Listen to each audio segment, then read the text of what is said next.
Ariel Helwani in Mexico City for UFC 180 alongside Kelvin Gastelum, who meets Jake Ellenberger this Saturday live on pay-per-view. And Kelvin, just a few years ago, you were fighting in Mexico. You actually made your debut here. You fought a second time here. Did you ever think 3 or so years later you'd be in the co-main event of the UFC's debut in Mexico? No, not at all. This is pretty crazy. It's been pretty intense, and honestly, it's just like a dream come true.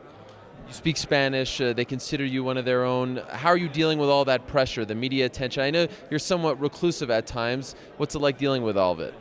Honestly, I've been pretty good. I've been dealing with it pretty well. The Mexican fans, the Mexican support has been awesome. I am of Mexican heritage. Although born in the United States, I am a first-generation Mexican American. And so my culture, my roots are really tied with Mexico. So, the support that I've been getting from the Mexican fans is just incredible. Obviously, every fight that's coming up is the biggest of your career, right? But compare this one to the tough finale. Does it feel bigger? Does it feel like there's more pressure? Honestly, well, no, because, now that I've been in the UFC, this is my 5th fight in the UFC. I'm kind of used to this kind of attention now, and honestly, I don't feel any pressure. I feel more motivated. People have been giving me a huge support, and which motivates me even more. When you found out that the UFC was coming to Mexico for the first time, was it a no-brainer? Did you know in your mind that you had to be on this card? Oh, absolutely. I had to plead and ask Joe and Dana, please put me on this card. And I had been saying that in interviews for months before, and finally I'm here, They gave you a huge fight against a tough opponent, a huge step up for you. What was your reaction when you got the call that it was Jake Ellenberger here in Mexico? Well, obviously, I didn't want to.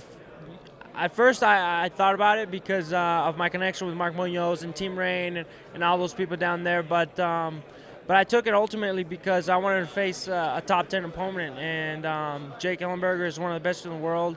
He's beaten some of the best in the world. And I want to test my abilities. I want to test myself against somebody in the top 10.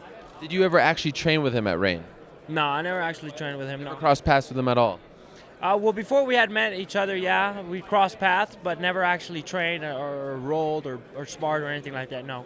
He's in an interesting spot because he's lost his last two, but he's lost them to the best of the best, Rory and Robbie Lawler. What's your take on where he's at right now? Do you think his talent has dipped, that he's not as good as he was a couple of years ago, or do you think it's because he has fought those tough guys? No, absolutely not. I don't think he's dipped at all. He has fought the 2 next title challengers, right? And I think this is going to be the best Jake Ellenberger there's been. Nobody wants to lose 3 times in a row, right? And he's going to be desperate. He wants to win, and so do I. So we're going to find out on November 15th who wants to win more.